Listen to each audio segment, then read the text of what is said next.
안녕하십니까. 패널과 더불어 정치시사 주요 뉴스를 분석하는 MBN 뉴스와이드 김만음입니다. 문재인 정부 고위직 인사에 대한 국회 인사청문회 2라운드가 진행되고 있습니다. 강경화 후보자 등 3사람에 대한 청문회가 동시에 진행이 되고 있어 오늘을 슈퍼 수요일로도 부르고 있습니다. 정유라 씨의 아들 일행이 오늘 오후에 국내에 들어왔습니다. 박근혜 전 대통령에 대한 재판, 사안도 많고 시일 안에 끝내기 위해서 주 4회 재판 일정을 잡고 있는데 박 전 대통령 측은 감당하기 힘들다고 하고 있습니다. 그러면서 당사자인 박근혜 전 대통령은 무심한 듯 그림 낙서도 하면서 재판에 임하고 있습니다. 6월 7일 수요일 뉴스와이드 6분의 패널과 함께합니다. 어서 오세요. 네. 안녕하세요. 예, 어서 오세요. 예, 첫 번째 주제 보죠. 네, 문 대통령 소통과 통합 행보 속에 무엇을 고민할까 소통과 통합 행보를 연이어가고 있는데 고민하는 부분 또 보는 사람들 따라 걱정되는 부분이 있을 겁니다. 판넬 보죠. 예. 문 대통령 계속되는 소통 행보 앞 장애물은 제목입니다.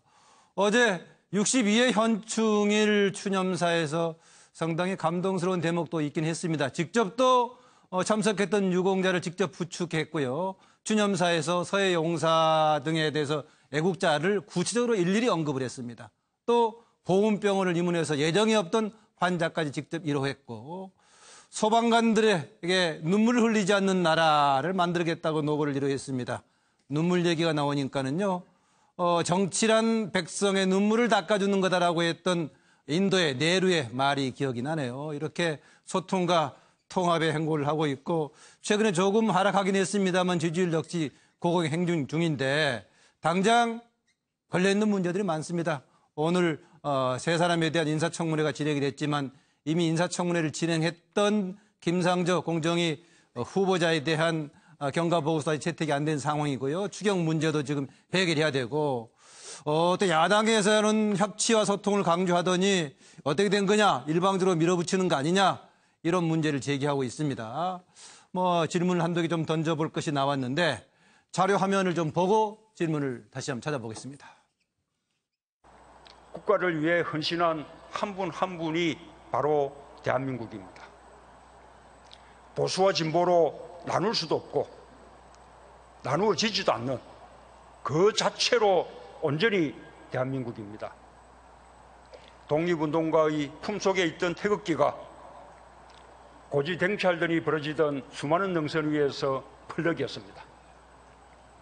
화독 광부, 간호사를 환상화하던 태극기가 5.18과 6월 항쟁의 민주주의 현장을 지켰습니다. 서해 바다를 지킨 용사들과 그 유가족의 마음에 새겨졌습니다. 애국하는 방법은 달랐지만 그 모두가 애국자였습니다.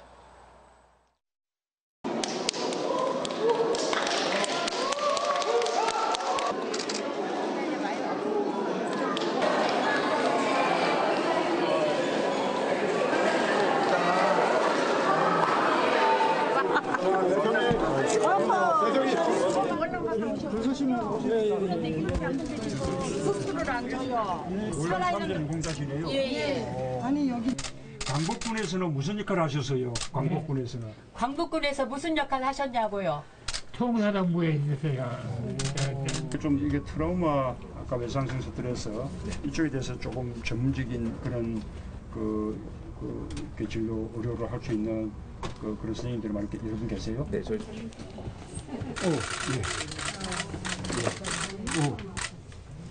자, 우리 엄마 생각에서라도 빨리 일어나야죠.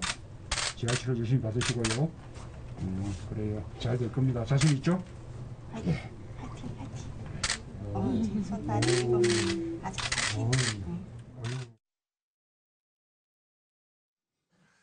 네, 권력에 대해서는 기본적으로 비판적인 입장을 견지해야 하겠습니다만 근래 문재인 대통령의 연설문 등은 상당히 감동을 주는 대목들이 많습니다. 애국 관련해서 독립운동할 때 쓰던 태극기 이후에 고지쟁탈전에 쓰던 태극기, 5.18과 6월 항쟁까지 썼던 태극기 등 이어지면서 이것을 포괄하는 애국의 개념을 강조를 했는데요. 어제 그 추념사에서 22번의 애국이 언급됐다고 합니다. 제가 지금 화면 나가는 동안에 패널들에게 질문을 던졌는데요. 문재인 대통령이 쓴 애국의 개념, 기존에 써왔던 과거의 애국의 개념하고는 뭐 다른 게 있나라는 질문을 던졌습니다. 맨 오른쪽에 있는 정기환 의원. 대통령의 모든 행위는 정치적이다. 예.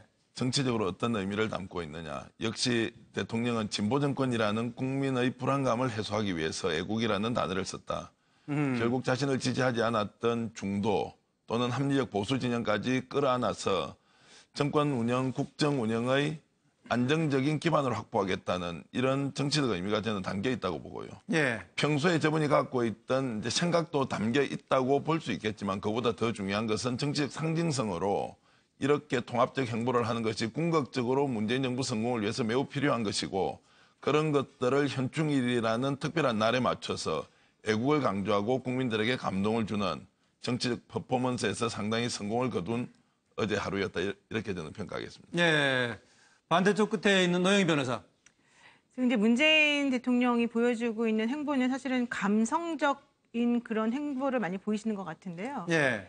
그런 것들이 국민들에게 당연히 좋은 의미를 받아들여지죠. 어제 현충일 그 기념식에서도 사부 요인이 아닌 정말로 다치시고 힘드신 분들을 옆에 같이 배석하시면서 옆자리에 앉혔죠. 네, 예. 보여줬던 그런 따뜻한 마음이 있지 않습니까? 그런데 이제 그것만 가지고는 사실은 부족하죠. 왜냐하면 현재 장관이 18개 자리에서 6개 정도밖에 지금 얘기가 되고 있지 않고 예. 차관이 들으면 모든 것을 지금 하고 있고 또 자유한국당 같은 경우에는 이미 뭐 무조건 반대하려는 입장 같은 것도 지금 보이는 시점이고요. 예. 결론적으로 말씀드리자면은 문재인표 내각이 아직 구성되지 않았고 이런 내각이 구성되기 위한 동력이 조금 약하다라고 하는 소리를 듣고 있는 상황이기 때문에 예. 이 문재인 대통령이 얘기하는 애국이라고 하는 것은 내가 협치도 할 것이고 안보도 당신들이 걱정하지 않을 정도로 열심히 할 테니 나를 좀 봐달라 예. 이런 뜻으로 한 게 아닌가 생각이 듭니다. 미래에 대한 다짐까지 포함되어 있다. 그렇습니다. 그런 얘기네요. 이재경 교수. 예, 저는 뭐 이걸 애국의 보수 진보 없다 이 말로 아마 의미가 함축되어 있다고 보는데 뭐 정치적 의도가 없었다고 볼 수는 없지만 저는 그 점보다는 애국이라는 부분이 무슨 특정 세력의 이념적으로 특정 세력의 전유물처럼 사용되어 온 부분 이걸 예. 좀 바로잡겠다. 애국 바로 세우기다. 예. 저는 이런 의미 부여를 좀 해주고 싶고요. 애국 한 바로 22번 세우기다. 썼다. 그러니까 사실은 그런 거 아니겠습니까? 사실은 진보 정권이 애국이라는 단어를 잘 사용해온 적이 별로 없습니다. 과거를 되돌아보면. 그래서 사실은 애국은 정말 나라를 사랑하는 거 아닙니까? 자기 네. 희생을 통해서. 그런데 이 애국하는 부분이 총 들고 전쟁터에 나간 분들도 애국했지만 각자의 위치에서 묵묵하게 일한 사람도 다 애국자라고 하는 긍지와 자부심을 고취시켜주고 예. 그리고 이제 애국이라고 하는 부분을 통해서 통합, 그러니까 이념적 갈등으로 정치 수단으로 통치 수단으로 이용했던 이런 부분을 과감하게 혁파하고 이 정말로 진정한 의미의 애국을 애국이라는 부분을 우리 사회의 국가에 바로 세우겠다.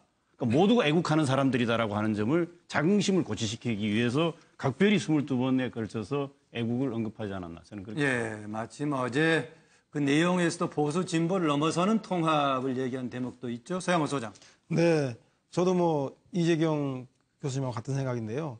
우리나라 한국 근현대사는 애국의 역사임에 틀림없는 것 같습니다. 독립운동을 했던 분부터 6.25 고지전, 파독광부 간호사, 5.18 광주, 육시민주화운동까지 태극기를 들고 우리가 겪어왔던 근현대사의 구비구비에 애국이 함께했다는 걸 강조한 것 같은데, 즉 애국을 그동안은 특정 세력이 통치 이념으로서 통치를 위한 목적과 수단으로 사용했는데 그것이 아니라 근대화를 위한 노력도, 독립을 위한 노력도, 민주화를 위한 노력도 모두 다 나라를 생각하는 애국이다라고 하는 진정한 통합의 의미를 강조하는 게 아닌가 싶은 생각이 듭니다. 네, 통합을 강조하는 개념까지 넣었다. 이종구 실장. 네, 저는 박근혜 전 대통령이 시정연설 등을 통해서 그 연설 때마다 복지라는 개념, 복지라는 말을 언급한 거를 좀 평균적으로 세봤더니 예. 뭐 제일 많이 사용했을 때가 20번 정도입니다. 아하. 마지막에 2016년도, 2015년도 시정연설을 봤더니 5번으로 줄었더라고요. 줄었어요. 자, 예. 처음에 박 전 대통령이 경제민주화랑 복지를 얘기했을 때는 사실 진보의 전유문이나 다름없었는데 그것을 제대로 해보겠다라고 하면서 사실은 진보, 중도의 어떤 표를 확장하지 않았습니까? 역으로 문재인 대통령도 사실 그 보수가 사실은 상징화되는 어떤 애국이라는 그런 단어를 이렇게 언급을 하고 또 실질적으로 베트남 찬종 연사까지 또 이렇게 언급을 하면서 이 중도의 그 이 표심이라기보다 어떤 그 마음을 좀 이렇게 확장하는 게 아닌가. 사실 근데 뭐 저는 거꾸로 이렇게 말씀을 드리고 싶어요. 마지막 그 닿는 말은 박 전 대통령이 경제 민주화를 언급하고 복지를 언급했지만 사실 마지막에는 그 제도로 실현되지 않았습니다. 문재인 대통령이 이제 처음에 22번을 언급을 하셨으면 이제 문재인 대통령의 끝은 사실은 진짜 애국이라는 말이 모든 사람의 마음에 정말 와닿을 수 있게 마지막까지 그것을 실현시켜 주십사 하는 그런 바람을 가져봅니다. 예, 실현시키고 또 그만큼 에너지도 처음처럼 끝까지 가져가야 된다. 그런 주문이군요. 박상병 교수. 대통령의 현충일 추념사가 형식과 내용 면에서 이렇게 감동적인 것은 저 처음 들었습니다. 누가 썼는지 또 문재인 대통령이 어느 부분에서 힘을 줘서 말하고 있는지 궁금할 정도로 전반적으로 상당히 감동했습니다. 대통령 취임하고 나서 연설문 등의 조금 톤이라든가 내용이 좀 바뀐 것 같죠? 그렇죠. 담당자가 바뀌었나 어쩌나 모르겠습니다. 그렇습니다. 누가 썼는지가 정말 궁금해서 물어보고 싶을 정도로 그랬는데 형식과 내용 모든 면에서는 상당히 감동적이었다. 첫 번째. 두 번째는 이제 그동안의 애국하면은 우리 현대사와 함께 상처투성이가 많습니다. 애국을 통해서 국민을 분열시켰고요. 애국이라는 이름으로 독재 정권의 수단으로 이용을 해먹었고 또 애국이라고 하는 이름으로 민주를 탄압했던 그 슬펐던 역사들이 많지 않습니까? 어느 순간에 애국이 정말로 애국이 아닌 애국이 돼버렸습니다. 최근에 태극기도 그렇게 되고 있습니다만. 그런데 이번에 문재인 대통령은 22분이라고요. 애국을 언급한 이유는 드디어 이 애국이라고 하는 이름을 비정상적인 것에서 정상적인 것으로 돌려놓겠다는 의지가 반영된 것이다. 그래서 문재인 대통령이 22번이나 애국을 파독, 광부, 간호사까지 언급하면서 119를 얘기하면서 진정으로 119야말로 저는 애국자라고 봅니다. 그렇게 해서 이제는 애국을 특정 정파의 전유물이 아니라 온 국민이 진정으로 대한민국을 사랑하는 진짜 백이 애국답게 하기 위한 정사로 하기 위한 메시지가 22번 안에 담겨 있다. 뭐 민주화에 기여했던 사람들 또 그 시민 상을 용감한 시민상 같은 거 받아서 사회에 공적인 기여를 한 사람들까지도 지금 어제 얘기하는 내용에 보니까 애국의 범주에 넣었더라고요. 아까 얘기를 하는 과정 속에서 나머지 앞으로 여러 가지 또 어려운 과제들도 있고 극복해야 될 과제가 있다 했었는데 마침 아까 얘기했던 제목에 그게 들어 있습니다. 바로 두 번째 제목이 그거이긴 한데요. 문 대통령 계속되는 소통 행보의 장애물은 이런 거였는데 바로 두 번째 질문이요. 계속되는 소통 통합 행보 속에 문 대통령의 요즘 고민은 한 질문 던지고요. 자리 한번 보는 동안에 답변 준비해 주시죠.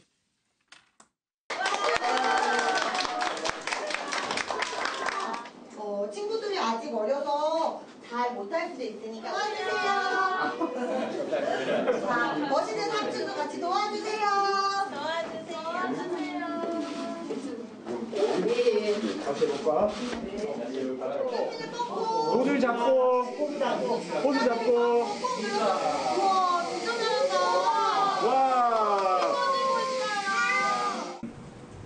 이 나라가 존재하는 첫 번째 이유가 국민의 생명과 안전을 지키는 것 아니겠습니까? 그 역할을 최일선에서 해주실 분들이 소방관들이죠. 그렇게 또 해내야 된다는 사명감으로 임무에 임해주시기를 바람하지 않는데 다들 뭐 그런 감당할 자신들이 있습니까? 네! 어쨌든 국가직도 최대한 좀 안실 내에 이루어질 수 있도록 그렇게 노력하겠다는 말씀을 드립니다. 네, 소통과 통합 행보를 하고 있는 문재인 대통령의 요즘 고민은 무엇인가라는 질문 던졌는데 어느 분 먼저 하시겠어요?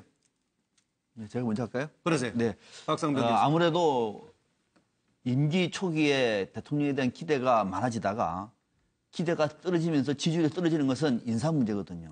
문재인 정부도 예외는 아닐 것 같아요. 오늘 우리가 인사청문 이따 얘기를 하겠습니다만 인사청문을 시켜 봤는데 역시 문재인 대통령도 좀 저는 잘하고 싶은데요. 정말로 인선하기가 어렵습니다. 사람이 문제입니다. 혹시 또 잘못 뽑아가지고 국민들에게 비판받으면 어떡합니까? 고민하며 밤잠을 설치면서 누구를 해야 될지 문제는 없는 것인지 사람을 바탕하는 문제를 가지고 고민을 하고 있을 것 같습니다. 네, 인사 문제 가지고 고민하고 있다. 네, 이정근 실장. 네.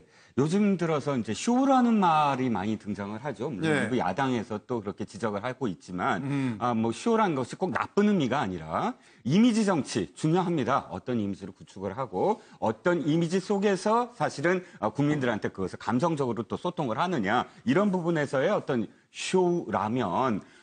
그 쇼로만 사실은 이미지, 그러니까 그 지지율이 8%가 넘는다? 이건 80%가 넘는다? 이건 또 문제가 있어요. 정우택 한국당 대표가 쇼통이라고 그런 용어를 썼죠. 그렇죠. 쇼통이라고 했죠. 그래서 이제 앞으로는 사실 예능만이 아니라 리얼 다큐도 필요하다. 리얼 다큐라는 건 사실은 갈등이 없을 수가 없어요. 네. 사실 야당도 그렇고 또 지지하지 아니한 국민들이 사실은 또 60%가 있는 거 아닙니까? 그분들을 설득을 하고 또 하려면 자신의 어떤 주장을 펴려면 갈등은 필연적이다. 그럼 그 갈등을 앞으로 어떻게 극복을 해야 되느냐 그러면 이미지에 있는 쇼만이 아니고 다큐도 필요하고 그런 어떤 편성을 종합 편성을 해야 된다. 어떻게 해야 종편이 될 것인가 해서 종합 편성이라는 의미로 붙였습니다. 예, 그런 의미에서 좋은 선의 일종의 쇼도 필요할 수도 있다 이런 얘기까지 했습니다. 이재경 교수. 네, 뭐 당연히 대통령의 행보를 그냥 우리가 속칭 말하는 쇼라고 말하는 것은 매우 잘못된 지적이라고. 잘못된 지적이다. 대통령이 움직이고 행보하는 것 자체는 하나의 정치 행위이고 국민들의 마음과 닿아가는 이상의 중요한 컨텐츠와 정책이 어디 있습니까? 예. 꼭 활자화되고 뭐 정책 규제가 있는 것만이 정책은 아니죠. 그 부분도 해야 되겠지만 저런 행보가 마땅히 국민의 마음을 얻어가는 그런 과정으로서 매우 중요한 정치 행보라고 저는 읽혀지고요. 사실은 지금은 정말 갈 길은 멀고 할 일은 태산인데라는 아마 심정이 아니실까 싶습니다. 그런데 이 정말 할 일 많고 갈 길 먼데 가장 필요한 부분이 지금 인사 문제를 정리하는 겁니다. 네. 그러니까 이 부분에 관해서 인사 문제. 가장 고민이 지금 많으실 텐데 저는 한 가지 좀 어드바이스를 좀 드리고 싶은 것은 이걸 뭐 아마 보고 계신 분들이 있으면 참고했으면 좋겠는데 미국의 그 오바마 대통령이 국민과 소통을 매우 잘하지 않습니까? 우리 지금 문재인 대통령도 국민과 소통을 매우 정말 놀라울 정도로 역대 대통령 중에 가장 잘하고 있다는 건 국민들이 다 평가하고 있는 부분입니다. 그런데 시간 두고 봐야 되니까는. 미국의 대통령 중에 1960년대에 린든 B 존슨이라는 대통령이 있었는데 그렇죠. 이 네. 대통령은요. 의회와 소통을 매우 잘했습니다. 엄청나게 많은 난제를 의회와 소통을 통해서 풀어갔습니다. 그래서 저는 문재인 대통령이 지금 국민과 소통 매우 잘하고 계신데 의회와도 소통하는 부분을 강화했으면 하는 겁니다. 이 시점에서. 인사 문제도 걸려 있지만 또 일자리 추경 절박하지 않습니까? 네. 그리고 정부 조직 개편안도 처리해야 됩니다. 그렇다면 지금 이 시점에서 야당 대표들과 정말로 협치의 차원에서 약속하신 부분을 적극적으로 이 문제에 대해서 야당과 소통을 통해서 또 협치의 의미를 구현한다는 차원에서 네. 적극적으로 야당 대표들과 대화를 하는 방법은 뭐 여러 가지가 있겠습니다만 지금 그것을 검토해야 될 단계가 아닌가 이런 말씀을 꼭 좀 드리고 싶습니다. 예, 저도 지금 이재경 교수 얘기하는 것처럼 평상시에 사실상의 소통이라는 것이 뭐 궁극적으로는 국민과의 소통이지만 현실적으로는 언론 또 야당과의 소통이다라는 생각하고 있었습니다. 그런데 박수현 대변인이 임명되거나 첫 일성으로 야당과의 소통, 언론과의 소통을 강조해서 굉장히 마음에 들었었는데 뭐 같은 맥락의 지적을 하네요. 네, 정기환 위원. 이미지 정치 뭐 좋은 의미든 나쁜 의미든 저는 대통령이 잘하고 있다고 생각하고요. 앞으로 더 잘할 것이라고 기대도 합니다. 이제 민주당 대선 후보 시절에는 패권 정치의 상징 또 측근 정치 때문에 낭패를 볼 것이라고 생각했지만 전혀 없지 않습니까? 잘하고 좋은데요. 저는 이미지 정치가 결국 밥은 될 수는 없다. 간식은 될지언정 밥은 될 수 없다. 결국 대통령이 실력을 보여야 하는데 조금 전에 이재경 교수님 말씀대로 지금 야당과 문제를 푸는 게 이게 쉽지 않습니다. 생각보다 청와대 주도로 여론을 등에 업고 집권 여당 중심으로 끌고 가는 것이 언제 또 일촉즉발의 위기를 이제 낼지 모르는 상황인데 저는 여론을 조금 뒤로 하고요. 네. 대통령이 좀 의제 중심으로 갈 필요는 있다. 그리고 그 의제라는 것은 결국 우리가 단기 성과 중심으로 일자리 상황판을 청와대에 만들어 놓고 뭔가 성과를 내는 거를 국민에 보여주는 것 말고 예. 정말 양극화 문제를 어떻게 할 것인지 산업구조조정 문제를 어떻게 할 것인지 정규직과 비정규직의 임금격차 문제를 어떻게 사회적 합의로 이끌어낼 것인지 이런 5년 10년을 기간으로 정해놓고 우리가 토론하고 논쟁하면서 사회적 합의를 이끌어내야 하는 이런 부분에 대해서 위험하지만 나를 네. 지지했던 사람으로부터 버림을 받을 수도 있지만 이것이 궁극적으로 대한민국이 가야 할 길이라는 생각으로 네. 국민들한테 던지면서 문매를 맞지만 정말 퇴임 이후에는 더 좋은 대한민국을 의제 중심으로 만들어 놨다. 네. 이런 평가를 받을 수 있는 진짜 백이 실력이 지금 필요한 것 아니냐. 국민은 네. 이미지 그만 먹었으면 좋겠다. 이제부터 문재인 대통령이 주는 밥을 먹고 싶다. 이런 말씀을 네. 드리고 싶습니다. 이미지도 중요하다. 그러나 주과제는 남아있다. 이런 얘기네요. 서영호 소장. 네. 저는 뭐 그 문재인 대통령의 높은 고공 지지율, 지금 뭐 80%대에서 70% 떨어졌다고 하는 떨어진 게 아니라 사실상 70%도 너무 높은 거죠, 지금. 그래서 모두의 대한민국을 그 지향하는 통합의 행보가 국민들을 모처럼 그 가뭄 끝에 단비처럼 훈훈하게 해주는 것 같습니다. 그런데 자유한국당은 도대체 어떻게 해야 되는가. 그 야당들이 전체적으로 지지율이 10%대에도 못 미치고 있고 그리고 네. 곧 있으면 이제 스스로들 전당대회 단권 투쟁에 돌입하기 때문에 야당 3당이 다 그렇습니다. 그러면 지금 뭐라고 써놨죠, 저기? 모두의 대한민국 다음에?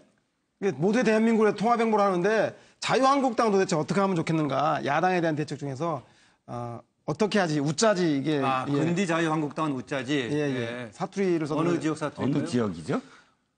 통합적 사투리라고요. 통합적 예. 통합적. 그래서 섞어찌개 사투리? 뭐 이런 건가요? 네, 그래서 자유한국당이 아무리 지금 현재 10%대 지지율을 못 미치고 있고 그리고 조금 있으면 친박 비박 전당대 당권 투쟁에 돌입해서 국민들로부터 외면받는 초라한 처지긴 하지만 예. 그럼에도 불구하고 의회 협치의 대상인데 자유한국당의 지지율을 올리고 건강한 야당으로 만드는 것까지 대통령이 나서야 할까 그런 고민을 하고 있지 않을까. 지금 현재 건강한 견제 세력이 없는 것 때문에 오히려 문재인 대통령에게는 이것이 라이벌이 없을 경우에는 그 정치라는 것이 건강해 되기 쉽지 않습니다. 따라서 지금 현재 자유한국당의 전망과 비전에 대해서 고민하고 있지 않을까 하는 생각이 듭니다. 지금 이제 박상병 교수가 옆에서 웃었는데 제 옆에 있어서 딱 한마디 팻말 안 들었는데 잠깐 발언해 줄게요. 네. 그런데 자유한국당이 어떻게 하는지는 자유한국당한테 맡겨주세요.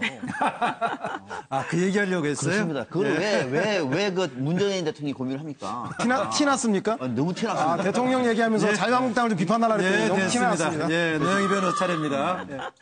네, 까마귀 소리 좀 안 듣고 싶습니다. 이제 조급하게 생각하지 마시라 이 말씀 좀 드리고 싶어요. 사실 대통령 되신 지 얼마 안 됐고 지금 힘들 수밖에 없어요. 그 대통령이 탄핵돼서 현재 이르기까지 너무 오랜 시간 동안 사실은 이 정권이나 정부가 좀 멈춰서 있었던 거 아니겠습니까? 예. 그런 상황에서 이제 갑작스럽게 모든 것을 한꺼번에 너무 잘하려고 욕심을 내시다 보니까 이제 당신이 하실 수 있는 것, 당신이 해야 될 것, 당신이 하고 싶은 그런 것들과 실질적으로 받쳐주는 여러 가지 것들이 약간 속도가 안 맞는 것 같아요. 예. 그러다 보니까 박근혜 전 대통령 시절에 임명됐던 장관들과의 그 불편한 동거는 계속해서 이어지고 있고 언제 끝날지도 모르겠고. 아, 저 동거가 전 정부 사람들과의 동거를 얘기하는 겁니까? 네. 그리고 뭐 공직 배제 5대 원칙 원천적으로 이런 분들은 안 됩니다라고 했던 것이 또 본인의 발목을 잡는 그런 문제점도 생기고요. 예. 전 차라리 해서 여기서 약간 한 템포 좀 쉬어가시면서 오히려 너무 자신을 다그치지 마시라. 그리고 정말로 우리 국민들이 모두 대한민국의 대통령이 정말 잘 되기를 바라는 사람들이니까 국민들을 좀 믿어주십시오 하는 말을 갖고 싶습니다. 예, 얘기하신 대로 불편한 동거를 이제 그만하기 위해서는 새로운 지금 고위공직자 후보자들도 국회 절차를 거쳐야겠고 또 추가적으로 임명도 해야 되겠고 그런 과제가 있는데 역시 인사과제를 제일 어려움으로 얘기한 것 같습니다. 마침 오늘 또 강경화, 또 김희수, 김동연 세 사람에 대한 세 후보자에 대한 청문회가 진행이 되고 있는데요. 두 번째가 관련 주제입니다.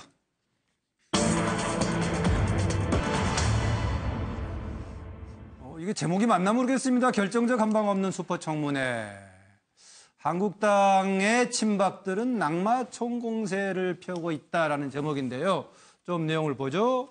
뭐 제목은 약간 다른 것 같은데 불꽃 공방 슈퍼청문회. 결정적 아까 한방 없다고 그랬죠. 그런데 결정적 한방은 없나 있나 좀 봐야겠습니다. 패널들 얘기를 들어봐야 할 것 같은데. 지금 몇 가지만 얘기하자면은 이장전입 관련해서는 청문회 과정에서 강경화 후보자가 공직자로서의 당시 판단이 부족했다. 세금 탈루 관련해서는 청문 과정 사락돼서 납부했다. 부동산 투기는 사실 무근이다라고 반박 해명을 했습니다.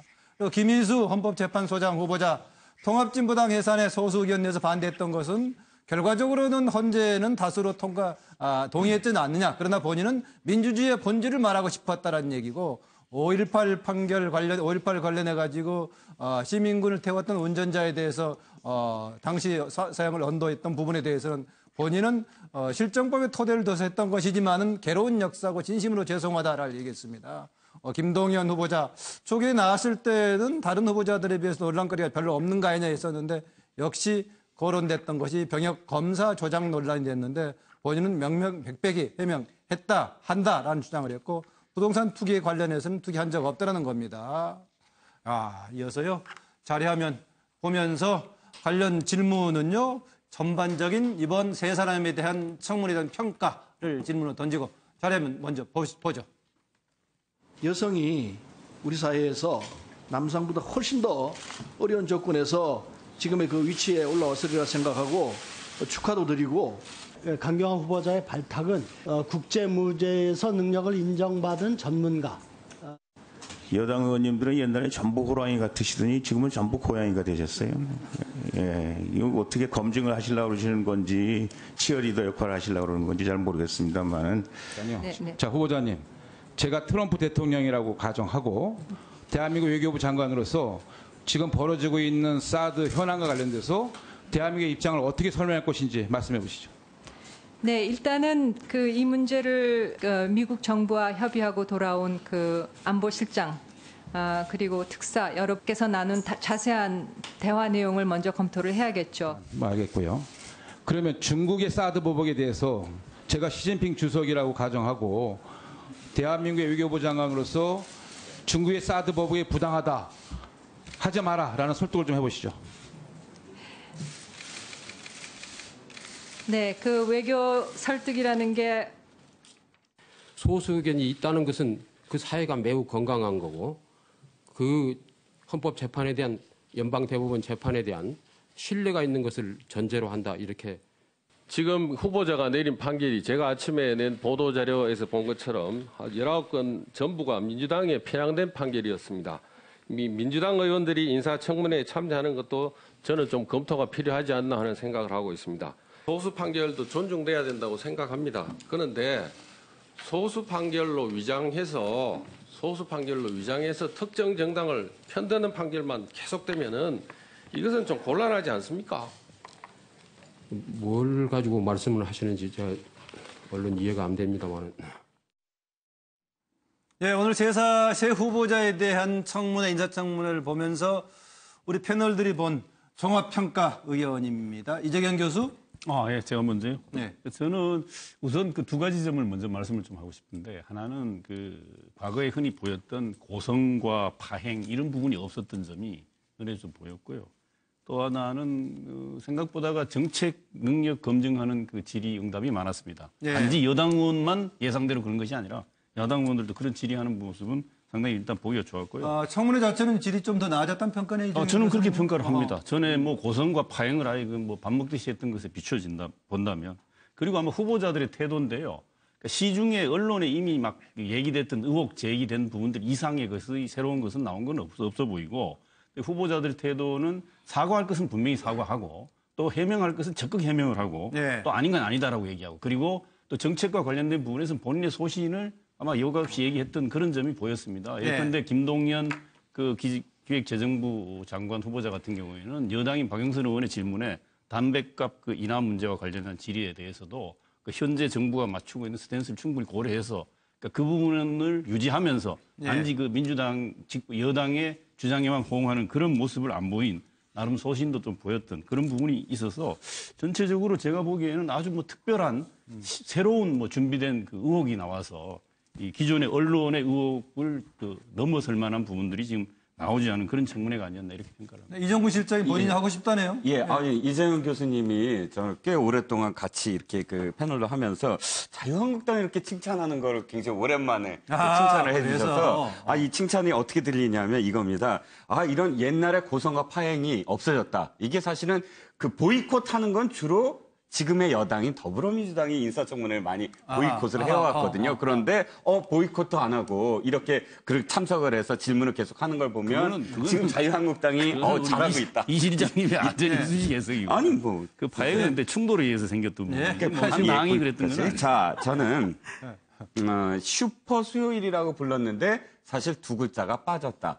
슈퍼마켓 수요일이었다 이렇게 평가를 하는 게 슈퍼마켓을 결코 폄하하는 게 아닙니다. 그러니까 슈퍼마켓이란 건 어떤 의미냐면 잡화점이거든요. 네. 꽃 하나만 팔거나 뭐 예를 들어서 주얼리 보석을 하나 팔거나 이게 아니라 모든 것이 다 있는 그런 수요일. 무슨 뜻이냐면 사실 저는 지금 자유한국당을 좀 비판하는 입장이에요. 완급이 필요하고 사실은 정확하게 타깃이 필요하고 적절하게 화를 내야 되고 또 비판할 땐 비판을 해야 되는데 모두가 좀 잡다 했다. 나열식이었다. 예를 들어서 강경화 후보만 하나만 예를 들면 지금 이렇게 오늘 집중적으로 추궁하는 건 좋은데 이것이 언론에 나왔던 어떤 부분들을 계속 연장선상에서 추궁을 했단 말이죠. 위장전입이라든지 혹은 기타 다른 문제를 그랬다면 예상되는 답변이었어요. 답변들은. 그렇다면 그 다음 수순. 그래서 위장전입이나 혹은 이런 부분들이 강경화 후보가 어떤 부동산이나 혹은 재산상의 이득을 취했는지 이런 것들을 입증하면서 사실은 이것이 결정적으로 무엇이 잘못됐다는 걸 보여야 되는데 나열식으로 질문하고 예상되는 답변 이후에 그 다음 진도가 나가질 않아요. 그러니까 결정적으로 이게 진짜 잘못됐구나라는 인식을 갖게 못 만들었다는 거죠. 그러니까 나열식의 어떤 질문에 그친 그런 야당 청문위원들의 탓이 더 크다라고 여겼습니다. 이재경 교수가 이번에 청문회 질 자체에 대해서는 긍정적인 평가를 해줬는데 특히 야당 청문위원들의 역할에 대해서 뭔가 언론에 나온 것을 나열하는 질문 수준이었다고 조금 아쉬움을 표출해주네요. 이정근 실장이. 노 변호사 어떻습니까? 의견은? 저는 생각보다 먹을 게 없는 잔치였다 생각하고요. 오히려 후보자들의 대응이 뭘 먹으려고 하셨는데요? 자유한국당 같은 경우에 이제 예를 들면 그동안 계속해서 특히 강경화 후보자에 대해서 공격을 엄청나게 많이 했거든요. 근데 생각보다 강경화 후보자가 저는 잘 대응을 한 것 같아요. 왜냐하면은 물론 이제 위장전입 문제는 정말 본인이 잘못했다고 사과를 했고요. 두 번째로는 논문 표절 관련된 문제가 있었지 않습니까? 내가 논문 쓸 당시에는 현재 기준이 그렇게 논문 표절에 관련된 기준이 없었다. 이런 식으로 방어를 했죠. 또 하나 이제 세금 탈루 문제 관련해서 특히 봉천동 연립주택을 본인 명의로 세 채 받았다가 그걸 가지고 파는 과정 중에서 다운 계약서를 작성해서 세금을 좀 안 내려고 한 게 아니냐라고 하는 의혹에 대해서도 외교 관련해서 외국에 있었기 때문에 본인이 한 게 아니었다고 얘기를 했고 외교부에서도 또 그런 것들에 대해서 대답을 해줬어요. 그리고 콘도 증여세 문제 같은 경우에도 남편분이 이제 보통 그런 일을 하시나 봐요, 이 댁은. 어쨌든 간에 이제 그런 식으로 이제 빠져나갔죠. 물론 그건 제가 좀 받아들이기 어려운 부분이 있습니다만은. 어쨌든 그런 식으로 여러 가지 논란이 있었던 것들이 정말 아까 우리 이정근 시장님 말씀하신 것처럼 새로운 게 하나도 없고 그동안에 얘기됐던 논란들에 대해서 그동안 이제 후보자가 말을 제대로 못했던 거를 오히려 변명하고 해명할 기회를 준 것처럼 지금 저는 느껴졌거든요. 그럼 야당의 역할이라도 아쉬움이네요. 그렇죠. 그러니까 제대로 된 어떤 날카로운 그래서 문제가 무엇인지에 대해서 설명을 제대로 못했던 부분들이 있는 거고요. 그다음에 김동연 후보 같은 경우에도 모친 명의의 분양권 받은 것들에 설명하지 않았습니까? 변호인들도 마찬가지고. 그리고 또 우리 김희수 헌재 재판소장 후보자 같은 경우에는 이미 헌재 재판가 될 때 이 5.18 관련된 시민군 운전하신 분에 대한 사형 선고 문제는 얘기가 됐었어요. 그리고 또 5.18 단체에서도 그 점에 대해서는 특별히 문제를 삼고 싶지 않다 이런 얘기도 많이 했고요. 그러니까 결론적으로 말씀을 드리게 되면은 후보자들이 대응하는 논리에 대해서 국회의원들이 오히려 조금 너무 이렇게 좀 구태의연하게 진부하게 대응한 것이 아니냐 이런 생각을 좀 해봤습니다. 판넬의 그림은 지금 전망을 하는 겁니까? 아니면은 노 변호사 판단을 지금 저의 판단은 지금 제일 잘하신 분은 동그라미 2개 쳤고요. 그다음에 김희수 재판관은 동그라미. 그다음에 전 사실 강경화 후보자는 X가 될 줄 알았는데 저는 오늘은 세모가 됐습니다. 그래서 생각보다 오히려 선전하실 수도 있겠다.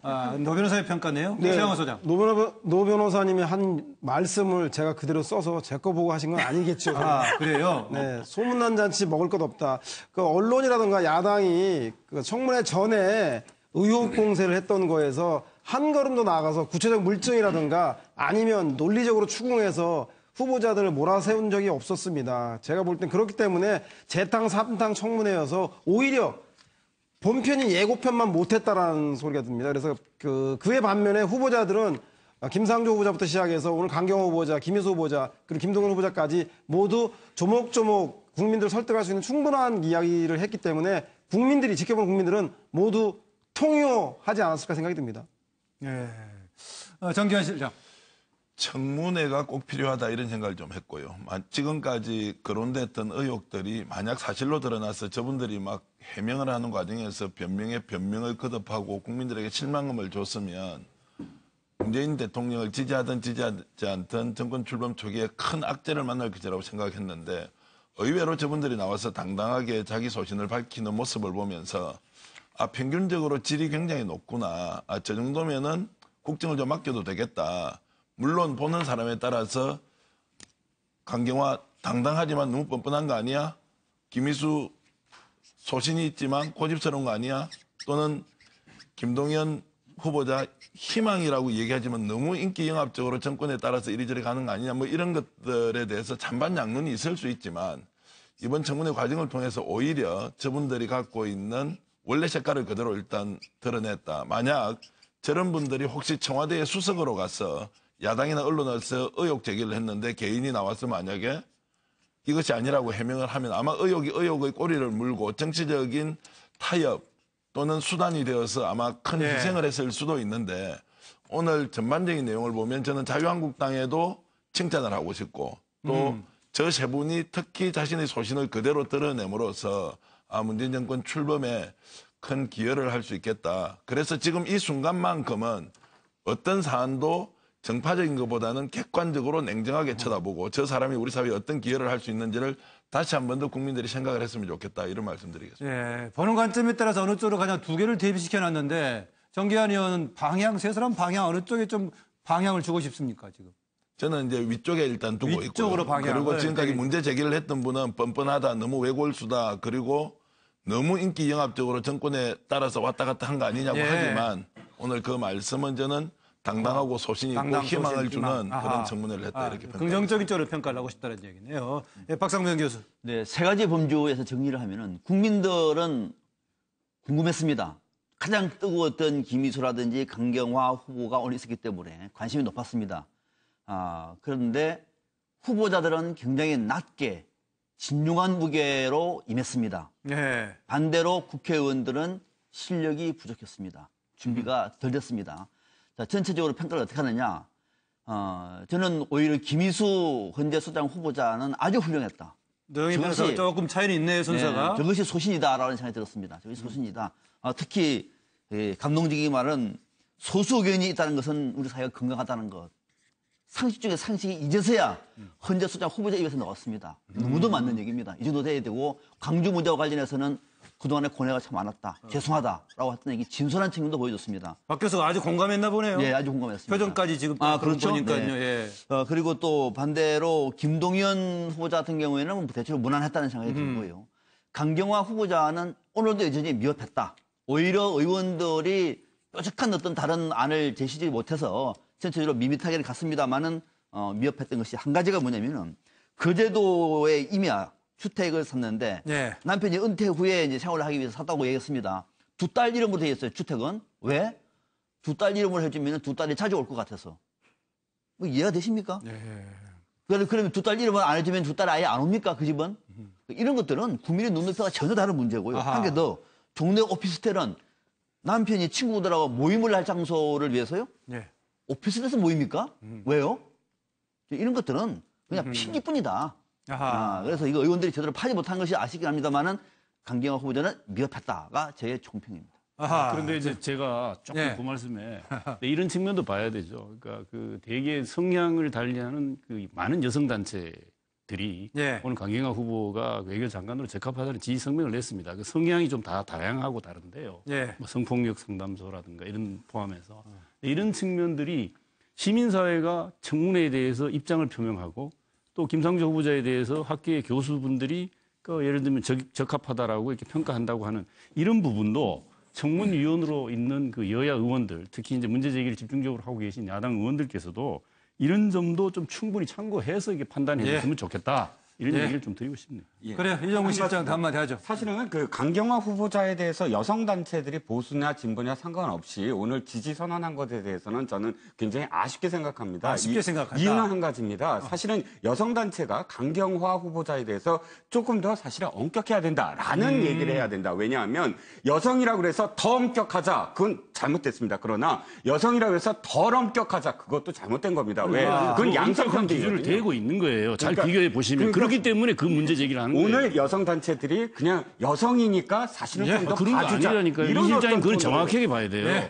여성이기 때문에 더 엄격하게 해야 된다라고 하는 사회적 약자에 대해서 보다 엄격한 기준을 대고 있는 것이 문제이기 때문에 그래서는 안 된다는 걸 지적하는 그런 성명입니다. 성명 내용은 제가 알고 지금 있는 그렇게 이제 이해하고 있습니다. 본 딱 한마디까지 팻말을 내건 분이 두 분이나 있습니다.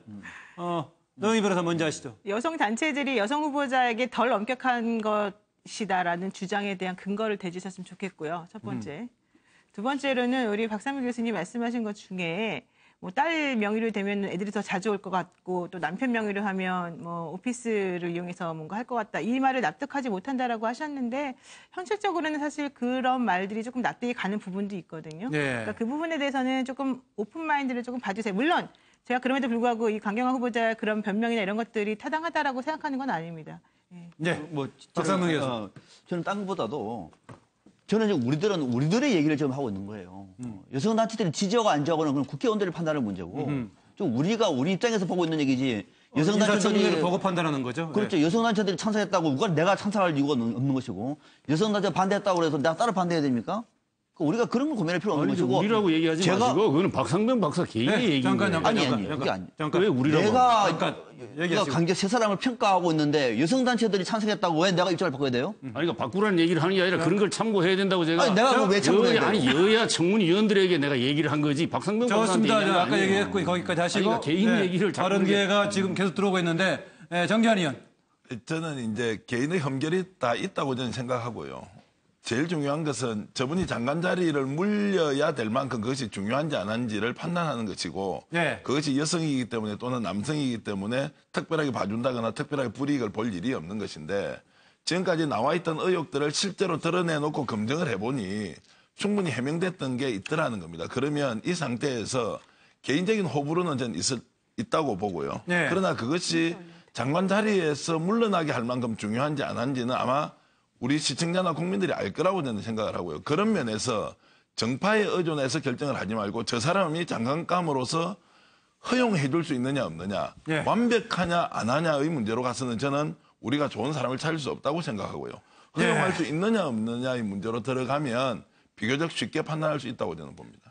오늘 청문회 결과에 대한 패널들의 판단에 대해서는 패널 6분 중에서 사실상 거의 5분이 지금 딱 한마디 더 추가해서 다 나왔고요. 사실상 서양호 소장도 지금 편말을 들었다가 아마 시간 절약상 이번에는 좀 생략을 한 것 같은데요. 세 번째 주제 보죠. 시끌벅적했던 돈봉투 만찬 감찰 결과는 오늘 감찰 결과가 발표가 됐죠.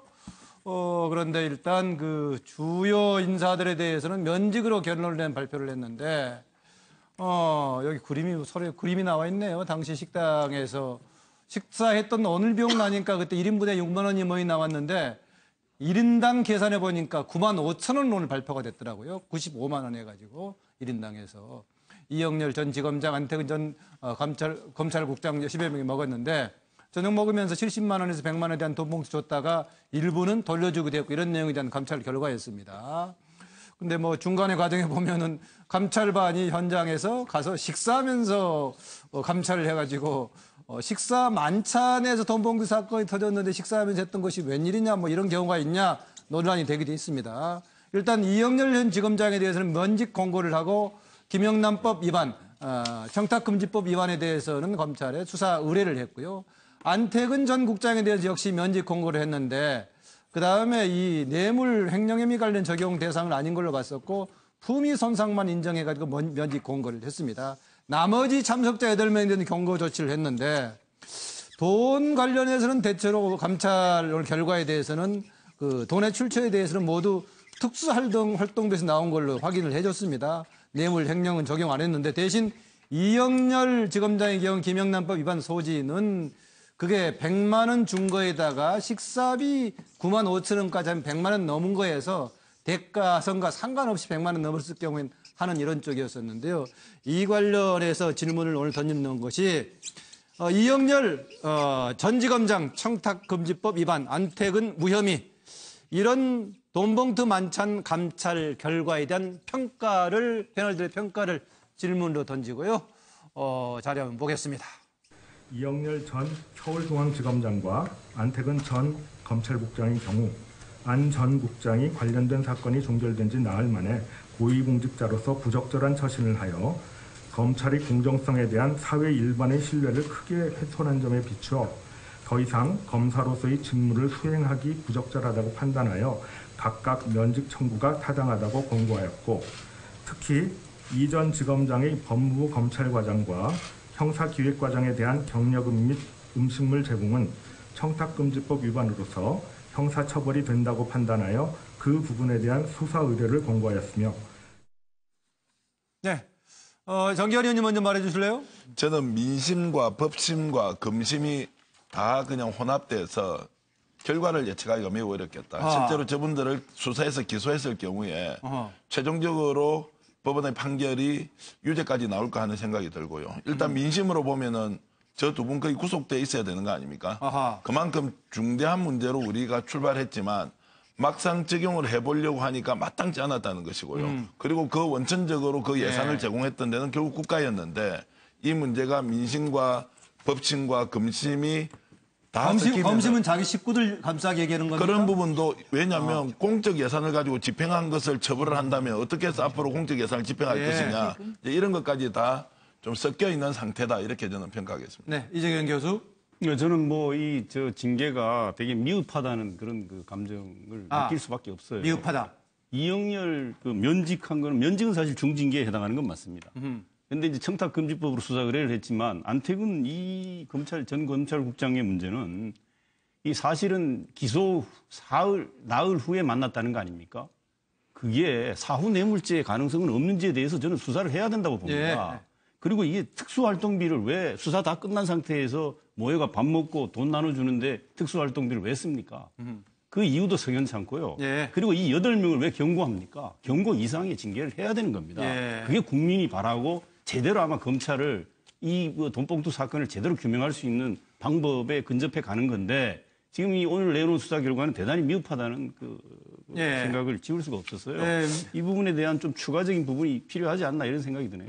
일단 수사 의뢰를 하는 쪽으로 갔으니까는요. 면직은 징계로서는 해임 다음이라는데요. 특별하게 연금 등에 받는데 제약은 받질 않지만 변호사 개업하는데 2년 걸린다고 하죠? 2년 동안? 네, 변호사? 변호사 개업을 2년 동안 못하게 되고요. 이제 면직은 두 가지 종류가 있는데 징계 면직과 의원 면직이 있습니다. 의원 면직은 본인이 사표를 내는 것을 말하는 거고. 거기는 이제 변호사 개업하고 상관없겠군요. 예, 그렇죠. 그런데 징계 면직 같은 경우에는 이제 결과적으로는 처벌을 받은 거나 마찬가지다라고 해서 연금 수령에는 문제가 없지만 변호사로서 활동을 못하게 2년 동안은 막아놓는 효과가 있는 거고. 결과에 대한 평가는 예상대로라고 써놨네요. 네, 저는 예상대로 제가 예상했던 대로 지금 다 정리를 한 것 같아요. 물론 그것을 제가 옳다고 생각하는 것은 아니지만은 그 현실적으로 이 사건을 너무 넓게 모든 그 국민의 눈높이에 맞춰가지고 하기에는 감찰하는 사람들 입장에서 매우 부담스러웠을 것 같아요. 예상도 또 결과도 합리적이라고 판단하십니까, 노 변호사? 저는 사실 그 부분에 대해서는 그렇게 생각하지 않습니다. 그러기 때문에 제가 국민의 눈높이에는 맞지 않는다라는 취지로 저렇게 썼는데요. 이제 한 가지 제가 변명을 해드리면 또 제가 이렇게 변명을 하면 사람들이 저를 오해하는 부분이 조금 있긴 해요. 근데 검사들이 이제 어떤 큰 수사를 마치고 나면 물론 이게 특수활동비나 뭐 경력금이나 이런 것들의 사용 용처나 이런 게 잘 됐는지 못 됐는지를 따져봐야 되겠지만은 어쨌든 큰 일을 하고 나면은 이제 식사도 하고 좀 잘했다 고생했다 이런 얘기도 하는 거거든요. 그래서 반드시 그 자리가 우병우 전 수석을 봐주기 위해서 만들어진 자리 혹은 너 그 사람을 잘 봐줬으니까 우리가 좀 격려하자 이런 자리로 만들어졌는지는 모르겠지만은 이제 아마 그렇게까지 깊이 생각하지 않았을 가능성도 좀 있기 때문에 그냥 공정하게 말씀을 드리자면은 이 중앙 전 지검장이나 아니면 이 안 국장이나 본인들로서는 좀 억울한 부분이 있었을 것이고 그러나 까마귀 날짜 배 떨어진다고 그런 행동하는 건 매우 부적절했기 때문에 우리들이 봤을 때는 이걸 계기로 해서라도 그런 일을 벌이면 안 된다는 게 이번에 국민들의 마음이었기 때문에 그 부분에서 약간 씁쓸한 부분이 있습니다. 뭐 관행 관련해서는 처음에 검찰 쪽에서 그렇게 얘기했다고 오히려 국민 여론 역풍을 맞았는데요. 까마귀 얘기 나온 김에 서양호 소장. 네, 까마귀 서양호입니다. 제가 볼 때 물론 최순실 사건의 공소 유지를 위해서 그 공소 담당 검사들을 일부를 주의 조치밖에 할 수 없는 것 충분히 이해 못할 바는 아닌데 문제는 국민들이 관심 있는 것은 사실상 최순실 게이트에서 우병우 전 민정수석과 그리고 이영렬 중앙지검장과 안태근 법무부 검찰국장이 수차례 내지는 수백 차례 통화하면서 이 수사 사건을 민정수석실이 개입해서 축소 은폐했을 거다라는 의혹 때문에 생긴 거 아니겠습니까? 그래서 끝나고 나서 돈 봉투 주면서 격려했다라는 게 핵심 문제의식인데 주연인 우병우는 안 나오고 초대형 블록버스터라고 돈 내고 입장료 내고 모든 국민들이 지켜보는데 까메오인 김영남만 나와서 김영남법 위반이라고 세상에 이걸 국민들이 만족하고 납득할 만한 해명이라 생각하는지에 대해서 따라서 지금 현재 고소된 이영렬 중앙지검장에 대해서는 검찰 수사를 통해서 명명백백하게 우병우가 정말로 최순실 게이트에 대해서 수사를 은폐, 축소, 조작했는지에 대한 여부를 반드시 규명해야 될 것이 저는 숙제라는 생각이 듭니다. 네, 박상명 교수. 네, 정작 핵심인 우병우 수사는 그냥 흐지부지 유야무야 되는 것처럼 이렇게 하고 났으면 국민한테 석고대죄를 해도 부족할 사람들이 수사 주체일 수도 있고 한쪽은 뭐 주체죠. 한쪽은 당사자일 수도 있는데 함께 모여가지고 식사를 했다. 너무도 부적절하네. 너무도 적절치 못하다. 두 번째는 그 자리에 돈 봉투도 오고 왔습니다. 돈 봉투 100만 원 단위. 적게는 한 80만 원, 70만 원. 100만 원 오고 왔다. 아니 수사를 한 사람과 수사를 받아야 할 당사자가 돈 봉투가 서로 주고받고 했습니다. 예. 또 하나. 그 특수활동비라고 합니다. 특수활동비는 수사를 할 때 밝히기 어려워서 국민들이 세금으로 주는 겁니다. 밥 먹으면서 돈 봉투 주라고 특수활동비 만들어놨습니까? 여기에 대해서 감찰 결과는 두 사람만 면직, 나머지는 경고였습니다. 결론은 뭐냐? 그래서 그렇습니다. 역시 우리는 공수처가 필요해. 이거 아니면은 항상 검찰은 팔이 안으로 굽기 마련이야. 안 되는 건 안 되는 거야. 예. 공수처가 필요하다는 결론을 저는 얻었습니다. 아주 지금 이제 감찰 결과에 대한 불만이 크군요. 그래서 고위공직자에 대한 비리 수사처가 필요하다는 걸 입증해주는 사례다라기까지 얘기를 했습니다. 이종구 실장. 사자성어를 썼습니다. 대노사미. 대통령이 노했는데 뱅꼬리밖에 안 남았다. 자, 그 사드 보고 누락과 관련해서도 대통령이 노했고, 그 다음에 검찰 그 돈봉투 만찬 사건 때도 대통령이 노했습니다. 문재인 대통령이 정부가 출범하면서 2번씩이나 크게 노했다고 화가 났다고 청와대가 발표를 했습니다. 그런데 군 사드 보고 누락은 어떻게 되죠? 알짜배니, 독사판이 언론들이 그렇게 떠들었는데 위승호 국방정책실장 전보되는 걸로 그쳤습니다. 예. 자, 이건 어떻게 됐죠? 검찰 돈 만찬 사건 처음으로 노한 사건인데 어떻게 됐죠? 무혐의? 법무부 검찰국장이 혐의가 없어요. 그런데 대통령은 노했단 말이죠. 그러면 결과적으로 저는 두 가지 중에 한 가지입니다. 대통령이 앞으로 노기를 좀 다스리셔야 되거나 예. 아니면 대통령이 노했다면 대통령의 영을 세워야 되는 겁니다. 예. 근데 결과적으로는 대통령 영만 안 서는 결과가 나왔어요. 누구 책임일까요? 저는 누군가 책임이 있다고 봅니다. 예. 어쨌든 크게 질책했던 상황인데 결과는 가볍게 끝난 것 같다에 대해서 이정군 실장이 둘 다 문제를 제기했네요. 오늘 정유라 씨 아들 일행이 귀국을 했는데요. 관련 주제가 다음 주제입니다.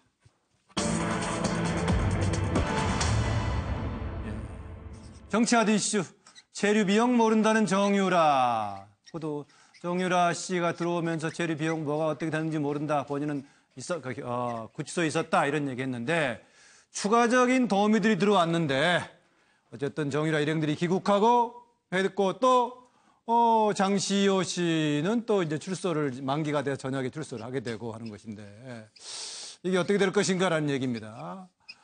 같이 들어온 분들 60대 보모하고 아들하고 또 말관리사 한 분이 들어왔는데 그 한 분은 지난주에 이미 들어왔다고 하죠. 말관리사가 2명 아니라 뭐 3사람쯤 된다는 얘기도 있었는데 오늘 들어온 일행은 60대 보모하고 정유라 씨 아들하고 2살짜리 아들하고 말관리사가 들어왔습니다.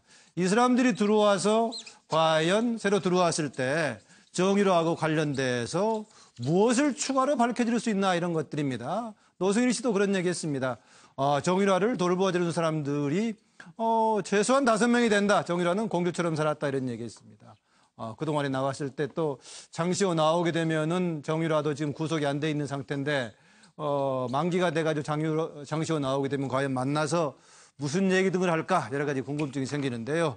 일단 추가로 아들 일행이 들어왔는 특히 도우미들이 들어와서 관련돼서 어떤 부분이 새롭게 밝혀질 수 있을까라는 걸 질문으로 던지고요. 자리 한번 봅니다.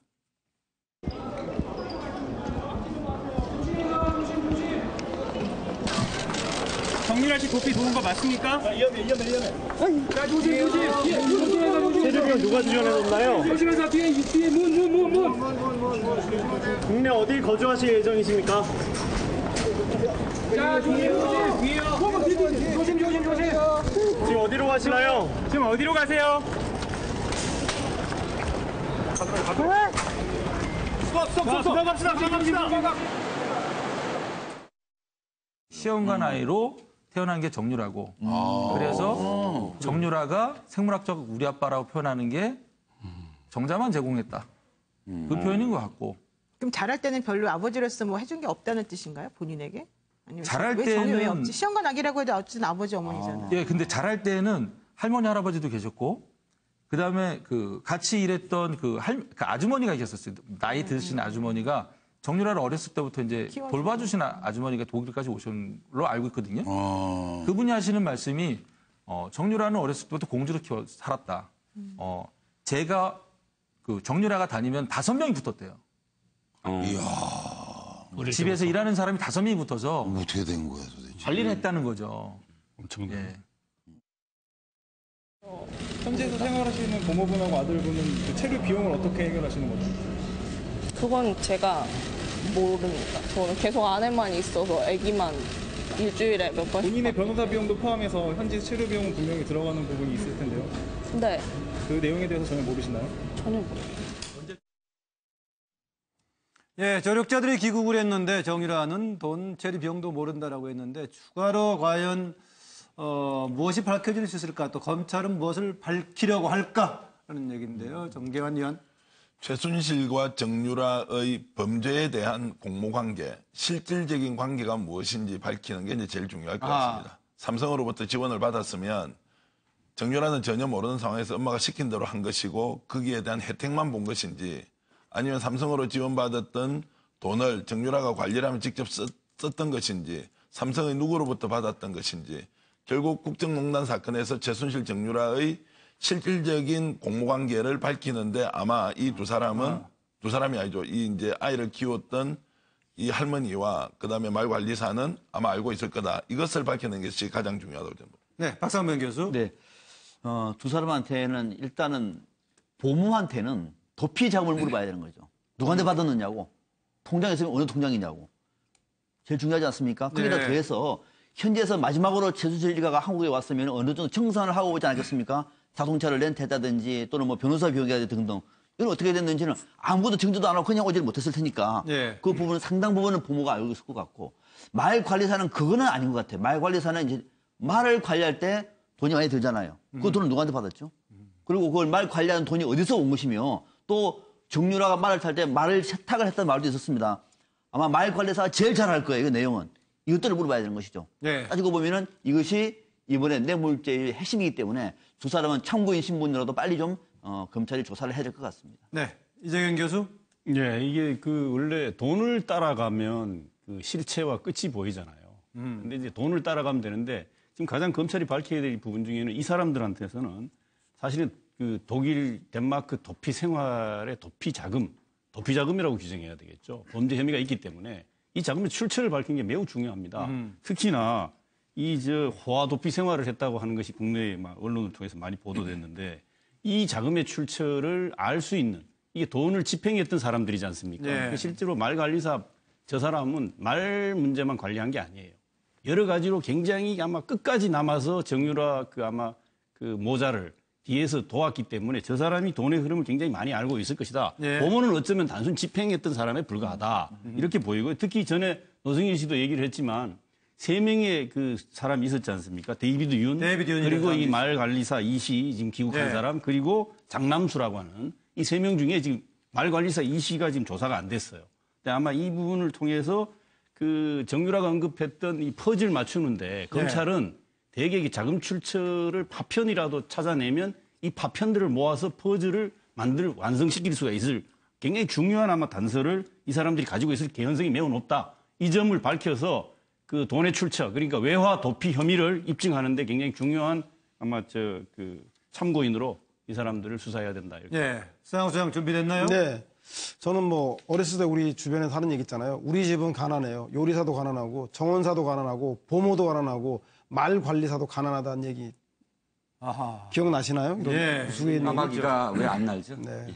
실패했습니다, 오늘은. 아무튼 그래서 제가 볼 때는 결국은 정유라가 가난한 집, 어려운 도피 생활을 하지 않았는 걸 입증해주는 두 사람이기 때문에 지금 말씀하신 대로 이 두 사람에 대해서 누구의 통장에서 어떤 돈이 지급되었는가를 보면 되는데요. 저는 정유라가 갈 때 한국에 있는 돈을 송금해 갔다고 한다면 그거는 외환관리법 위반이겠지만 그게 아니라 미승 빌딩을 팔아서 그 돈을 빼돌리려다가 실패한 걸로 보고 급히 매각이 안 됐지 않습니까? 따라서 뭉칫돈은 가지 않았을 것 같고 그렇다면 결국은 삼성이 코레스포츠에 지원한 돈을 가지고 아마 코레스포츠에 있는 돈을 정유라나 최순실이 썼을 가능성이 매우 높습니다. 따라서 최순실의 삼성 뇌물 사건에 대한 혐의를 입증하는데 중요한 단서이기 때문에 그 부분에서 수사력을 집중해야 한다고 봅니다. 네, 이정무 실장. 어차피 뭐 다 말씀하셨지만 돈입니다. 돈의 흐름, 체류 비용 뭐 물어봤더니 모른다고 하지 않습니까? 그렇다면 이 돈이 가장 전 중요하다고 생각해요. 뭐 누가 아까 돈을 받고 쓰고 하는 모든 과정들을 이 사람들을 했을 텐데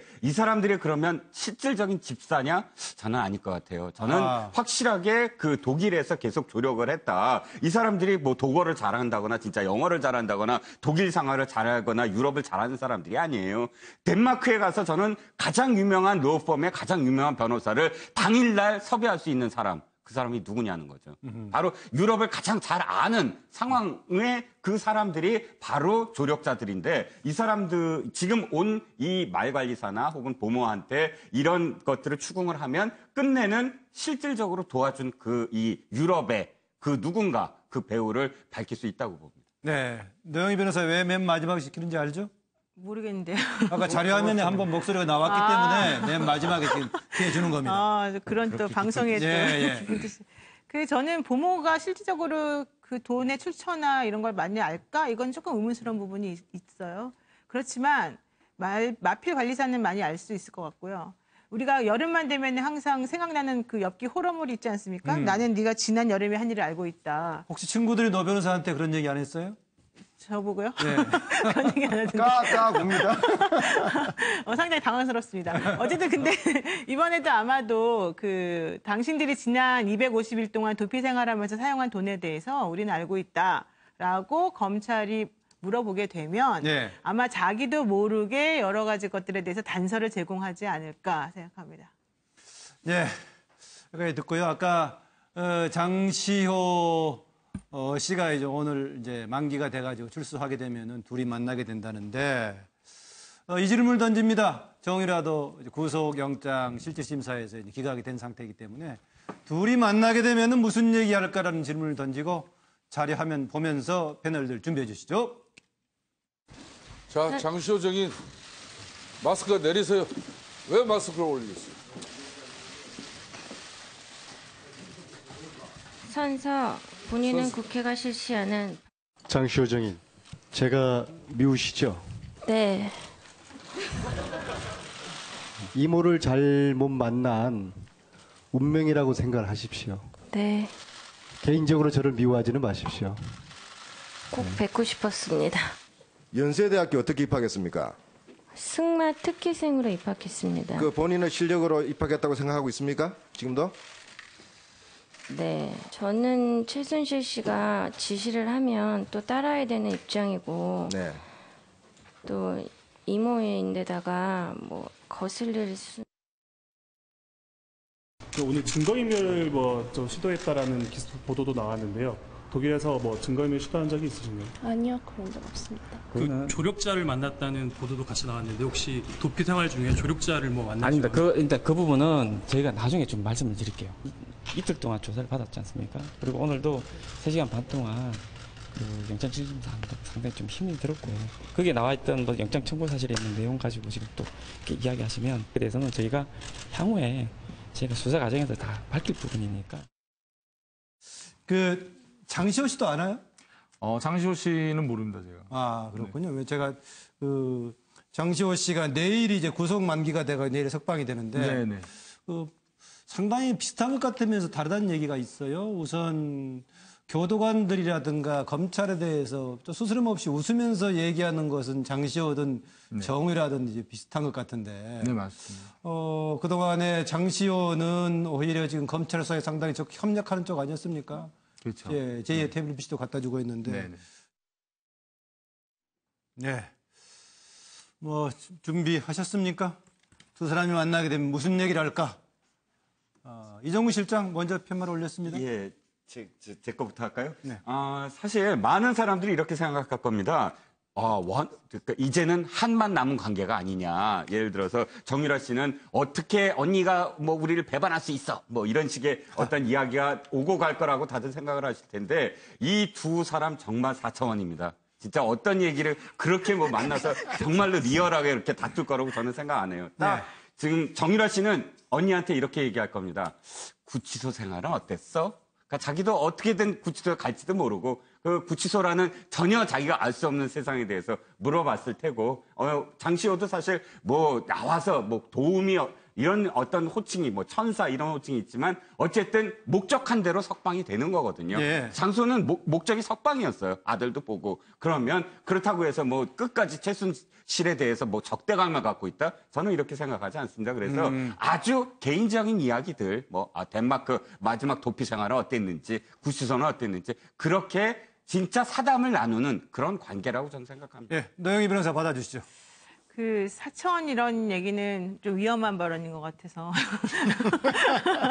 그 말씀드리면은요, 예, 그 말씀에 제가 동의합니다. 이 두 분의 캐릭터가 사실 독특하기 때문에 그런 거에 개의치 않고 그냥 또 쾌활하게 만나서 얘기를 나눌 가능성도 사실 있다고 보고요. 예. 또 이제 그것하고 별개로 둘 다 뭐 특별히 지금 만나서 해야 될 것들이 없기 때문에 그냥 너는 너대로 나는 나대로 이렇게 그냥 각자의 생활을 갈지 않을까 해서 좀 합니다. 네, 이정현 교수.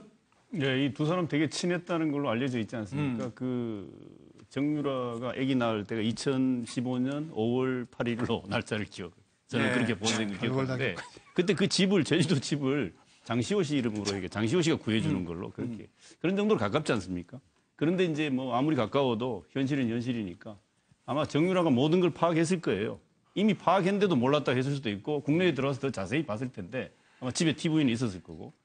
그러면 아마 언니는 배신자야라고 아마 그런 마음속의 생각을 가질 거고 또 장시호는 그 우리라도 살자 뭐 이런 식의 이제 얘기를 할 가능성이 있다고 보이는데 저는 이 가정법인데 한동안 제가 보기에 두 사람은 만날 가능성은 거의 없다고 보여집니다. 사실은 현실적으로 만나기 어려운 겁니다. 만남 자체가 당장은 이루어지지 속으로 저렇게 생각할 않다. 거다. 저는 그렇게 이제. 그래서 점점점 생각으로 지금 표시를 했거든요. 네, 박상병 교수. 네, 이재기 교수가 얘기한 거하고 비슷합니다. 그래서 제가 바로 받았는데 두 사람이 당분간 뭐 만나서 이런저런 얘기 나누기는 어렵습니다만 그러나 우리가 이제 재미있게 상상을 해보기 위해서 두 사람이 만나면은 무슨 얘기를 할까? 우리 제작팀에서 친절하게 설명을 했는데도 불구하고 패널들은 호응을 안 하고 있는 것이 문제가 있는 것 같습니다. 자, 내용은 두 사람 다 사실은 고단수입니다. 정유라 고단수입니다. 장시호 더 고단수예요. 한쪽은 진짜 모른다? 천만의 말씀이죠. 한쪽은 정말 특검에만 협조한다? 천만의 말씀이죠. 상당한 고단수입니다. 그 두 사람이 만났습니다, 이제. 아마 정유라는 배신감 들 거예요. 언니 또는 시호 씨, 그럴 수 있어요? 딱 물을 거예요. 그러면은 장시호는 자기도 알지만은 그러나 이 상황이 어떤 상황인지를 정확하게 알고 있는 사람이에요. 야, 유라야, 끝났어. 정신 차려. 라고 하는 얘기를 할 가능성이 높다. 그렇게 해서 얘기했습니다. 네. 장기환 의원. 저는 아무리 친한 가족 관계라도 돈과 권력 앞에서 인간은 저렇게 남남이 된다. 심지어 원수지간까지 된다. 그런데 사촌지간은 오죽하겠습니까? 또 그 돈을 모으는 방법이 부정한 방법으로 국정농단을 통해서 얻었다면 그것이야말로 원수가 되기 십상이죠.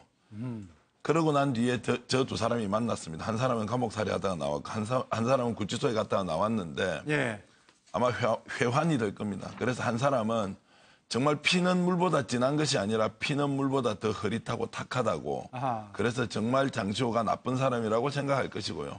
장시호도 똑같이 자기는 18억여 원을 챙겼지만 180을 챙겼는지 1,800억을 챙겼는지 모를 정도로 너무너무 많이 해먹은 자신의 이모와 거기에 최대 수혜자인 정유라를 보면서 정말 너희들은 상상 초월이어서 정말 범죄자야. 이렇게 생각하면서 서로를 헐뜯을 것이다. 저는 그렇게 생각합니다. 네, 세강호 소장. 네. 원래 호랑이 없으면 고양이가 이제 왕이라고요. 아마도 최순실 없는 곳에서 그래도 아무리 친하지만 서열을 정해야 되지 않겠습니까? 그래서 제가 볼 때 서로 넘버 2라고 하면서 실제로 최순실과의 마지막 숙명의 라이벌 서열 정리에 들어갈 것 같다는 생각이 듭니다. 왜? 범죄는 짧고 패밀리는 기니까요. 네. 오늘 5번째 핫이슈 박근혜 전 대통령 재판 관련 이야기입니다.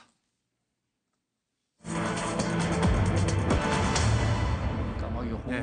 박 전 대통령 측의 변호인 전직 대통령 예우해달라. 그런 가운데 박 전 대통령은 한결같은 모습을 보이고 있는 이유는 라고 퀘스천 마크를 달아놨습니다. 판례를 보죠. 재판은 진행이 되는데 한결같은 박근혜 전 대통령의 태도죠.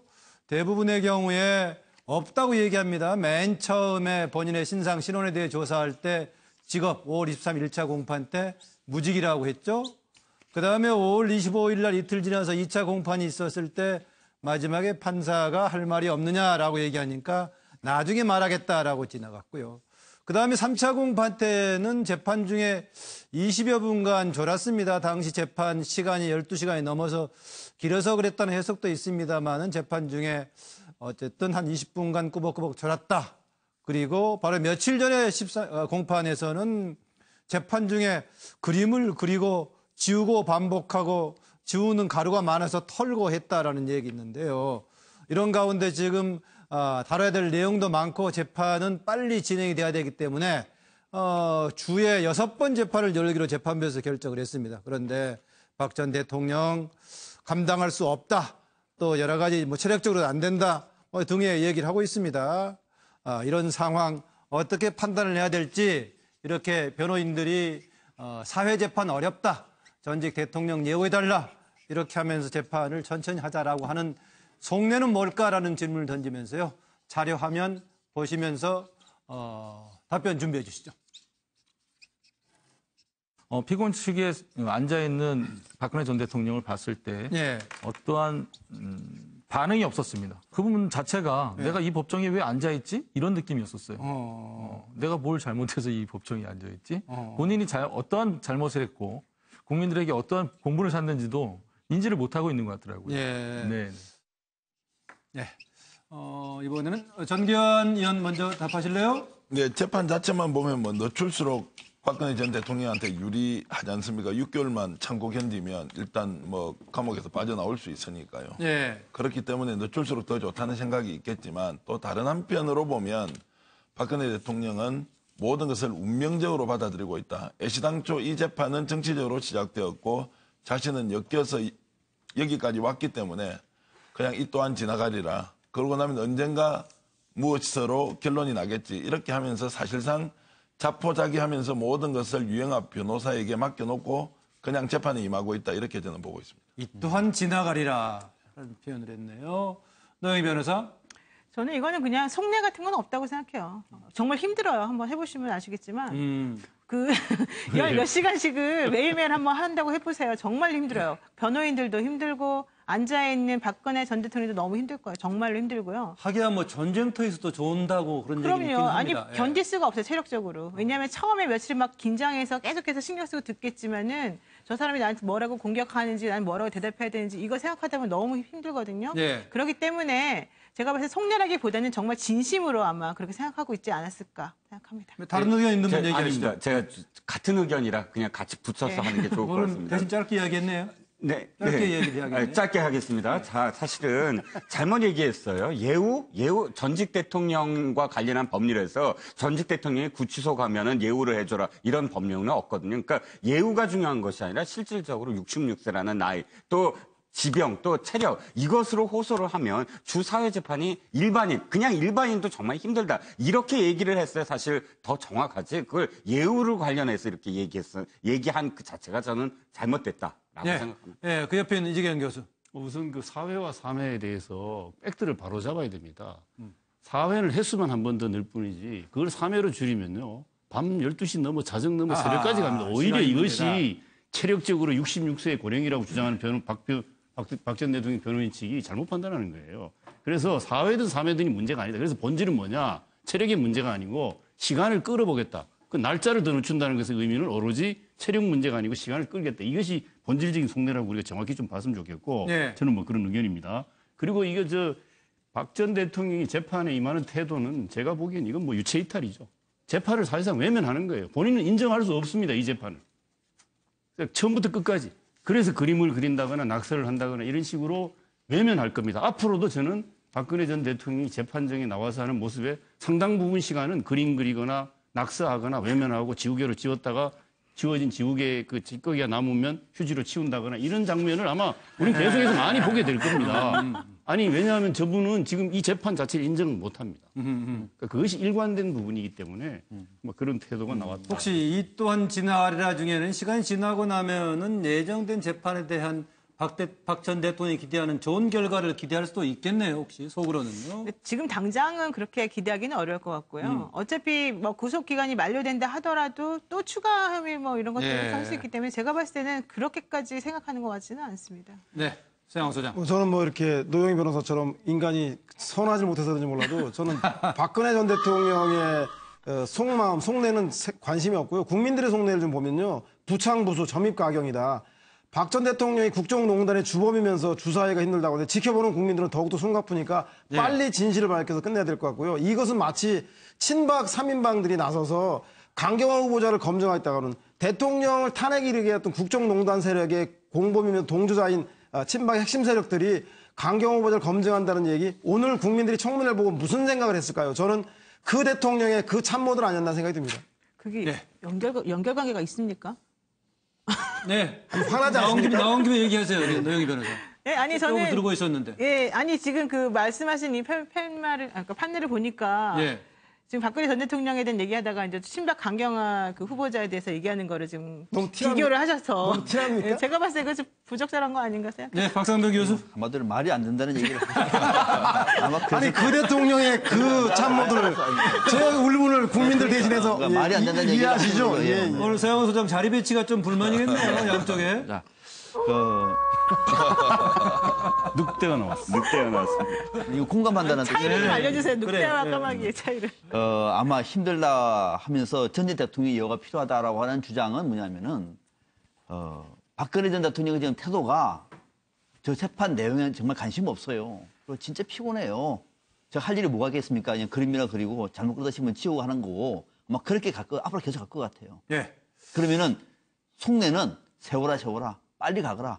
10월 16일 자정까지가 구속 시한 만료입니다. 네. 그 시험만 지나버리면은 저 풀려납니다. 풀려나면은 훨씬 더 자유롭게 재판을 앞으로 받을 수가 있거든요. 그때까지는 시간을 보낼 겁니다. 지금은요, 저 별로 생각 없어요. 관심도 없고요. 그림 열심히 그리겠습니다. 네. 네, 관련된 얘기입니다. 다음 주제 보죠.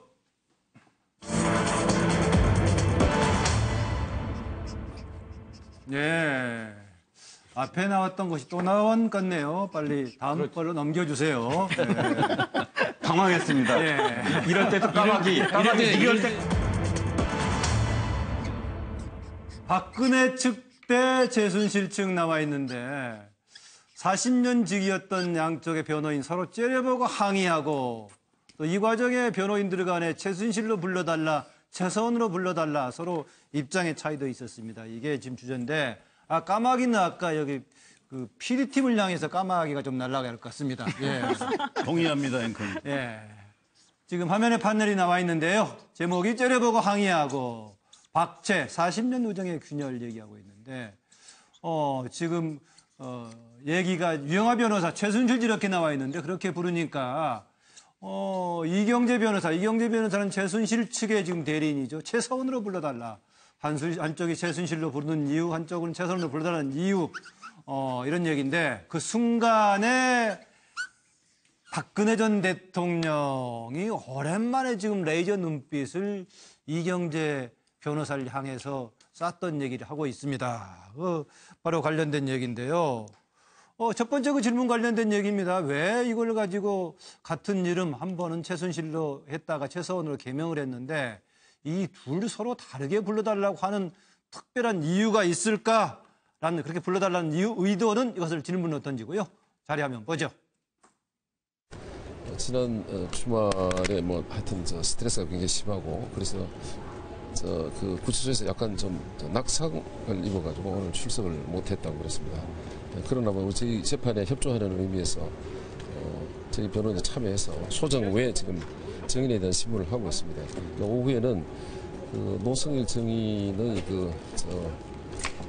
증언이 상당 부분 좀 문제가 있다라는 점을 집중적으로 반대 신문을 통해서 저희들이 규명하려고 그럽니다.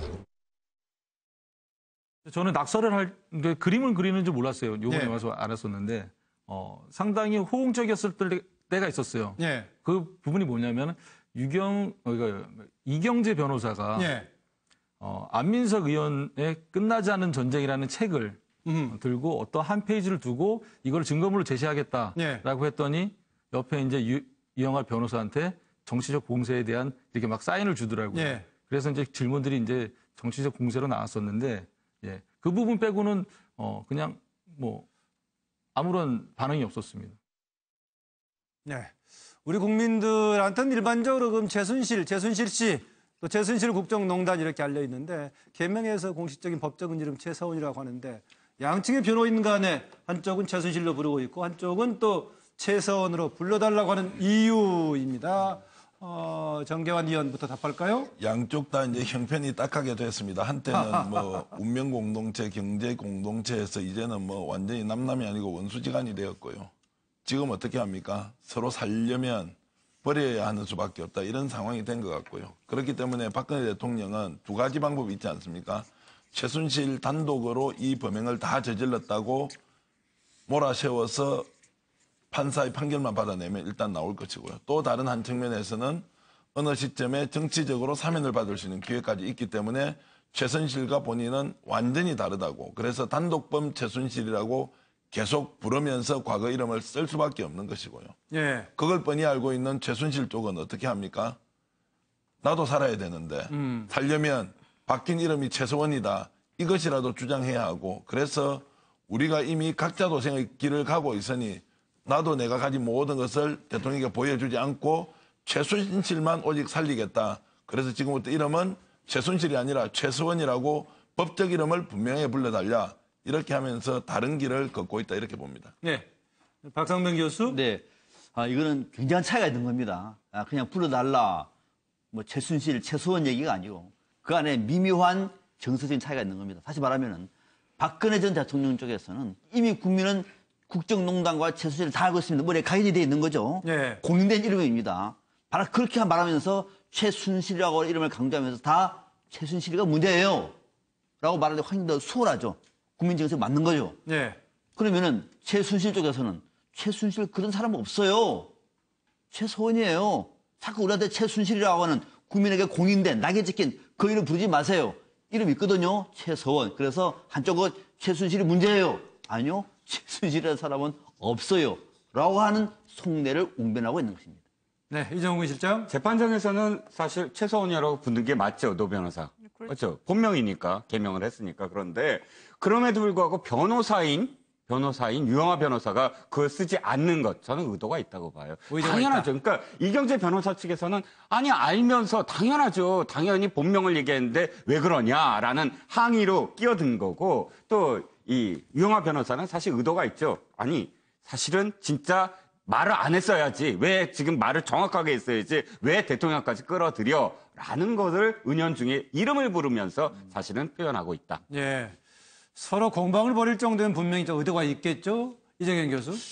저는 이제 그 영화 제목 같은 것처럼 이제 그 파국의 서막이 열린다. 이게 사실은 저는 뭐 결국은 이게 파국의 파멸이 될 거다 40년 관계라는 게 아마 그 법정에서는 그럴 것이다라고 이제 늘 예상하고 추측해 왔습니다만 그 조짐에 일단은 박근혜 전 대통령이 지난 3월 21일 날 검찰 그 조사에서 이 최순실의 속은 나 자신이 참담하다. 이렇게 얘기했다는 거 아닙니까? 이건 시작이에요. 그런 이후에 박근혜 전 대통령의 모든 심정은 유영하 변호사 입을 통해 나옵니다. 그 맥락에서 보면 이 결국은 최순실에 대한 엄청난 배신감을 그 여과 없이 드러냈다. 이렇게 좀 보여지고요. 또 최순실 쪽에서는 이게 뭐 전부 나한테 몰아주려고 하냐. 그 박근혜 전 대통령한테 몰아주는 이런 걸 할 겁니다. 특히 최순실은 제가 보기에 많은 그 폭탄을 안고 있는 사람이에요. 시한폭탄 같은 사람이거든요. 네. 국정농단의 내용 중에 한 부분만 터뜨려도 그것은 새로운 아마 국면을 일으킬 수 있는 전개될 수도 있습니다. 그래서 최순실이 나 혼자는 안 죽는다. 결코 나 혼자 죽지 않는다. 이런 정도의 각오를 갖고 있을 거고 특히 아마 여차하면 정유라와 손자를 구하기 위해서 필요하다면 일부를 이 폭탄을 터뜨릴 수도 있다. 저는 그렇게까지도 생각을 해서 이 아마 박근혜 전 대통령과 최순실의 40년 관계는 이미 파국이 시작됐다. 균열이 시작됐다. 이렇게 보여집니다. 네, 서양호 소장. 네, 최순실과 최서원 프레임 전쟁이죠. 그 박근혜 측은 이 문제는 박근혜 게이트가 아니라 이 사건은 최순실 게이트이다라고 해서 최순실을 강조하는 거고요.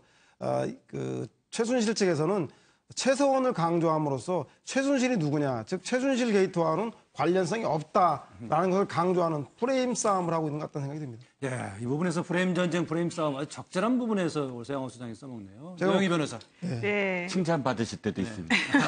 역시 정유라가 돌아오니 최순실이 변하고 있습니다. 예전에 뭐 제수의 딜레마가 박근혜 전 대통령과 최순실 씨가 만나면 뭐 이렇게 재현되는 거 아니냐 이런 얘기 많이 했었죠. 근데 그 당시에는 제수의 딜레마가 나타나지 않았는데 이제부터는 좀 나타날 것 같습니다. 네. 결과적으로 변호인들은 정치적으로 행동하기보다는 이제 변호사 본연의 모습으로 돌아오고 있는 것 같아요. 내 의뢰는 내가 지킨다. 이런 프레임 속에서 결과적으로 최순실 좀 더 나빠 보이게 그리고 최서원 좀 더 무관해 보이게 이런 속내가 아닐까 생각하네요. 네, 그 마지막 질문 하나 좀 던질게요. 청문회에서 나왔던 그 정동춘 이사장 기억이 날 겁니다. 계속 재판까지 진행이 돼가지고 가처분 오늘 기각이 당해서 본인의 이사장 자리가 유지가 됐는데 지금 그런데 본인 이사장으로 있는 K스포츠 재단은 해체가 진행 중이거든요. 해체가 진행 중인 재단의 이사장을 재판까지 해가면서 계속 이사장직을 고집하는 이유에 대한 좀 답변을 듣고 싶습니다. 예, 자료 좀 보고요. 그동안의 답변을 패널 듣게 준비해 주시죠. 이게 뭐 최순실 씨하고 뭐 관련이 있는 건가요? 아닌 건가요? 관련이 없습니다. 스포츠랑 실제로 뭐 최순실 씨 좀 더 맞는 건가요? 아니요. 지금 재단 내에 우리 직원들을 움직이는 다른 세력이 있는 것 같아요. 뭐 사이가 좋았던 직원들이 왜 저렇게 갑자기 돌변을 해서 이사장을 불법적인 어떤 이런 상황으로 이렇게 몰아가서 퇴임시키고 또 못 들어오게 하는지 저희 입장에서는 뭐 제가 욕심을 낸다든지 지금 현재 자리에 연연한다든지 최순실 씨가 뒤에 있다든지 이런 부분에서는 절대 동의할 수가 없습니다. 저는. 요즘에 그 K스포츠 재단은 정상적으로 출근을 하고 있고요. 그거 아직 있어요? 재단이? 네네. 지금 문체부에서 설립 취소에 대한 문건을 보냈는데 네. 문체부에서 주장하는 설립 취소 그 요건이 저희로서는 받아들이기가 좀 힘들어서 저희가 그래도 설립 취소가 되더라도 저희가 억울한 면은 좀 밝히고 그다음에 저희가 설립 취소하는 게 낫지 않겠는가라고 생각해서 거기에 대한 대응을 하고 있고요. 그럼 직원들 네, 한두 분 얘기 듣겠습니다. 정기환 의원 얘기하실래요? 뭐 법의 맹점을 100% 활용하는 것 같습니다. 재단법인 해체가 어렵고 이사장직을 누군가 이사들이 합의하지 않으면 물러설 수가 없기 때문에 최대한 자신한테 유리하도록 이미 건물에 들어온 고기 내가 먹겠다 이런 생각하는 것 같습니다. 네, 박상문 교수. 네, 정동춘 이사장은 태극기 집회에도 나왔던 분이에요. 정치에 꿈이 있는지 모르겠습니다. K스포츠 재단 이사장은 박근혜 전 대통령이 임명시켰다고 주장하고 있는 사람입니다. 그러면 끝까지 충성을 다해야 되죠. 마지막까지 남아서. 그래서 계속 이사직을 유지하고 있는 거죠. 네. 6분의 패널 수고하셨습니다. 뉴스와이드 여기서 마치겠습니다. 이어서 김주아 앵커가 진행하는 정통 종합뉴스 MBN 뉴스 8이 이어집니다. 계속 시청 바랍니다. 고맙습니다.